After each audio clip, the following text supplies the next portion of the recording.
Hello friends. पिछली video से हमने एक सीरीज शुरू की थी भारत की भूभौतिक प्रदेश। उसमें हमने हिमालय पर्वत के बारे में जाना था। आज उस सीरीज का दूसरा भाग है। इसमें हम भारत के मैदानों, प्रायद्वीपीय पठारों और द्वीपों के बारे में पढ़ेंगे। जिन्होंने पहला पार्ट ना देखा हो वो उसे देख लें। तो स्टार्ट करते हैं। भारत के विशाल मैदान, the plains of India. To the south of the Himalayas and to the north of the peninsula lies the Great Plains of North India.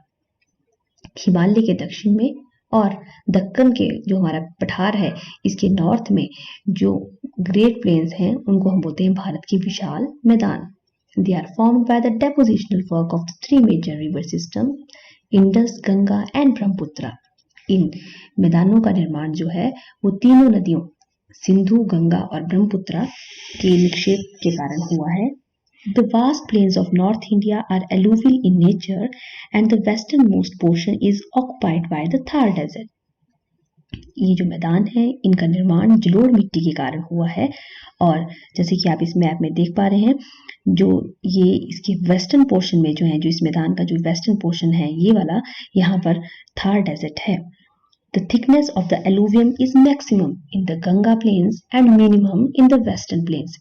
जैसे कि मैंने अभी भी आपको बताया इसके वेस्टर्न पोर्शन में थार डेजर्ट है, तो जो ये प्लेन्स है इनका जो ये वाला मैक्सिमम पोर्शन जहाँ पर इसकी जो मोटाई है वो बहुत ज़्यादा अधिक है वो है ये वाला एरिया जहाँ पर गंगा नदी बहती है और जिन्हें गंगा के प्लेन्स कहते हैं। और सबसे कम जो मोटाई है वो है वेस्टर्न पोर्शन में, पश्चिमी भाग में इन प्लेन्स के। ये जो मैदान है इनको चार मुख्य भागों में बांटा गया है। सबसे पहले भाग को हम भाबर बोलते हैं। Along the foothills of Shivalik highly porous, Shivalik के गिरिपद में जो ये क्षेत्र है ये बहुत ज्यादा छिद्रमय पूर्ण है और जिसे हम बोलते हैं भाबर। तराई दूसरा भाग है तराई। तराई वो क्षेत्र है जो भाबर में लुप्त हुई नदियां हैं वो तराई में आकर के निकलती हैं, जिस कारण से इस क्षेत्र में बहुत ज्यादा नमी रहती है। तीसरा क्षेत्र है बांगर। बांगर वो क्षेत्र, वो इलाका प्लेन का जहां ओल्ड एलुवियम, जहां पुरानी जलोढ़ मिट्टी जो है वो पाई जाती है।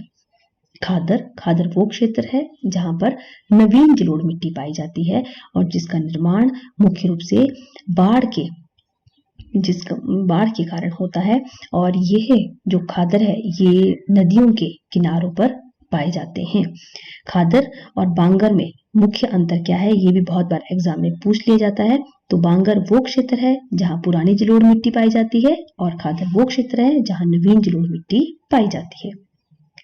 अब बात करते हैं द माउंटेन्स ऑफ पेनिनसुला। कौन कौन से मुख्य पर्वत हैं जो इस प्रायद्वीपीय पठार में पाए जाते हैं।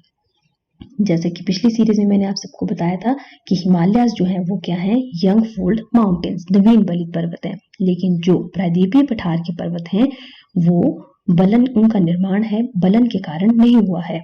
उनका निर्माण ज्वालामुखी उद्गार के कारण, लावा के जमने के कारण हुआ है।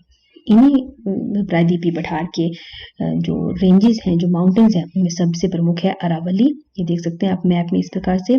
अरावली जो कि कहाँ पर है, जो राजस्थान में है और जो विश्व की सबसे पुराना माउंटेन रेंज है। इस अरावली की सबसे ऊंची चोटी है गुरु शिखर और गुरु शिखर के ऊपर ही भारत का सबसे प्रमुख जो है टूरिस्ट स्पॉट है जिसका नाम है माउंट आबू, वो स्थित है। तो माउंट आबू की ऊंचाई जो है वो है 1722 मीटर। इसी अरावली रेंज के दक्षिण में ये देख सकते हैं आप विंध्या रेंज है और विंध्या रेंज की जो सबसे ऊंची चोटी है जिसका नाम है गुडविल पीक, जो 752 मीटर ऊंची है। इसी के साउथ में सतपुड़ा माउंटेन है, ये देख पा रहे हैं आप मैप में।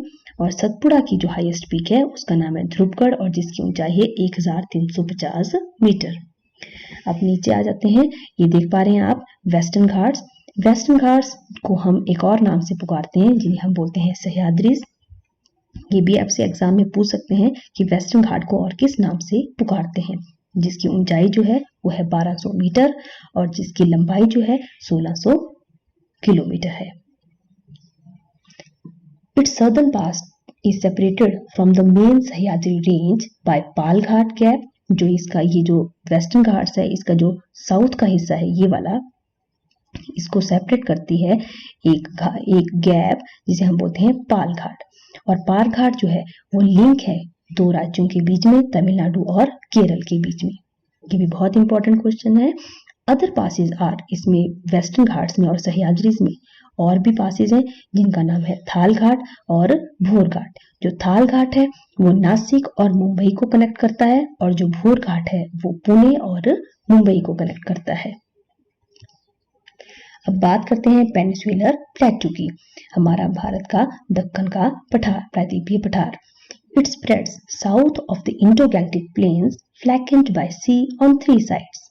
जो ये पठार है भारत का प्रायद्वीपीय पठार, ये तीनों तरफ से पानी से घिरा हुआ है, समुद्र से घिरा हुआ है। एक तरफ बे ऑफ बंगाल है, दूसरी तरफ अरेबियन सी है, अरब का सागर, और नीचे है इंडियन ओशन।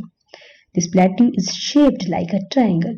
ये जो प्लेट्यू है, ये जो पठार है वो त्रिभुजाकार है और इसकी ईस्टर्न साइड में ईस्टर्न घाट्स हैं, देख पा रहे हैं आप मैप में, और वेस्टर्न साइड में वेस्टर्न घाट्स हैं जो इस प्रायद्वीपीय पठार की बाउंड्रीज बनाते हैं।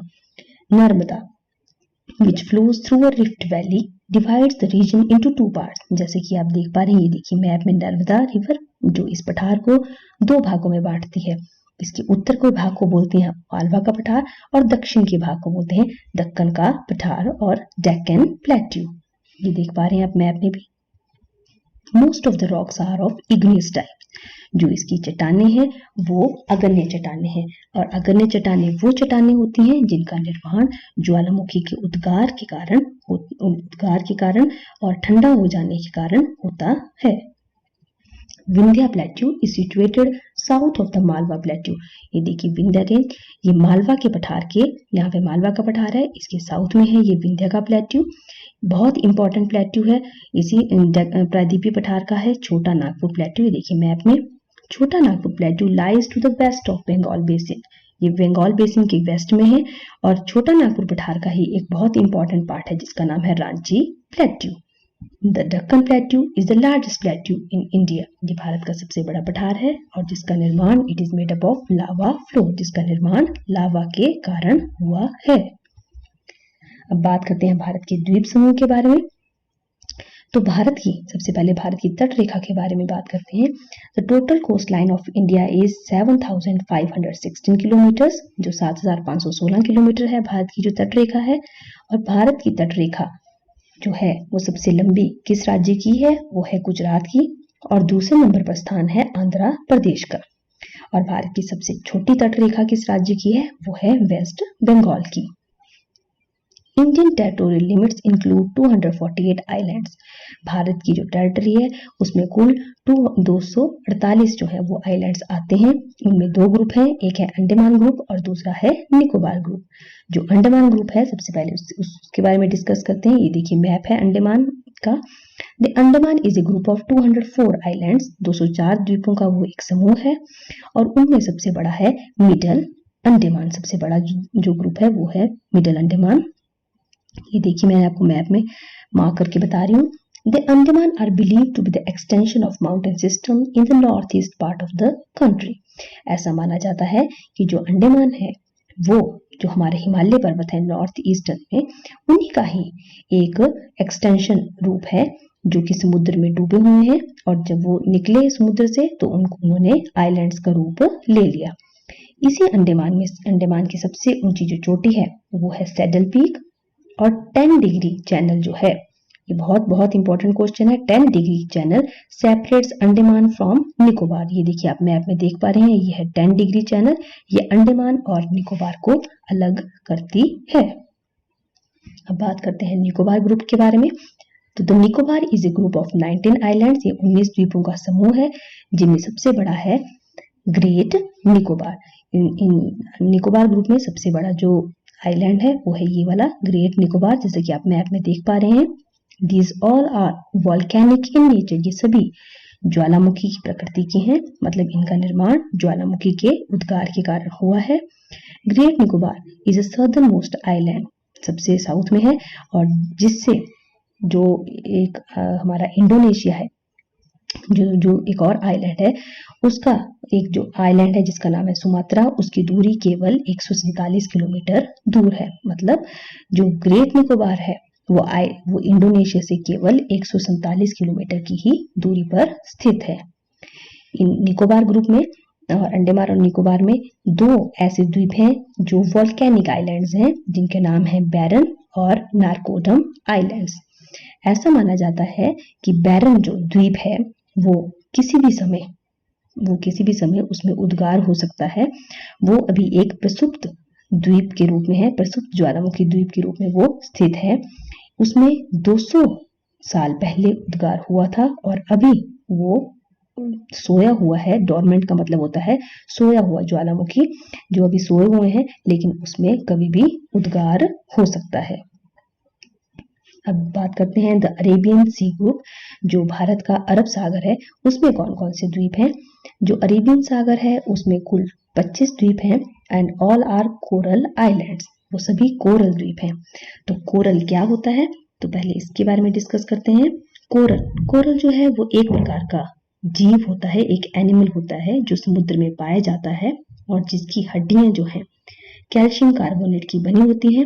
जब ये जीव मर जाता है समुद्र में तो इसकी हड्डियां समुद्र में ही निक्षेपित होती रहती हैं और इसके निक्षेपण के कारण ही बाद में कालांतर में द्वीपों का निर्माण हो जाता है। तो इस प्रकार कोरल जीव के हड्डियों से बनने वाले द्वीपों को कोरल आइलैंड कहते हैं and are surrounded by fringing reefs.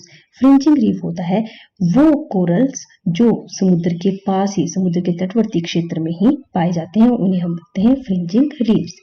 North में इसके है लक्षद्वीप, बहुत ज्यादा इंपॉर्टेंट हमारा आइलैंड्स है, और साउथ में है इसका मिनिकॉय, जैसे कि आप मैप में देख पा रहे हैं, ये है हमारा Minicoy islands. Very very important question एक और यहाँ से निकल के आ रहा है। 9 degree channel separates Kavaratti from Minicoy islands. ये है हमारा कावारत्ती, ये मैंने यहाँ पे मार्क किया है, और ये है हमारा मिनिकॉय आइलैंड्स। इन दोनों को 9 डिग्री चैनल जो है वो अलग करती है। इसी प्रकार से 8 degree channel separates Minicoy islands from Maldives. जो 8 डिग्री चैनल है वो मिनिकॉय आइलैंड्स को मालदीव से अलग करती है। तो ये था हमारा टॉपिक भारत के प्रमुख भौतिक भूभागों के बारे में। मैं आशा करती हूँ आप सबको पसंद आया होगा। मिलते हैं जल्दी नेक्स्ट टॉपिक के साथ। Till then good bye.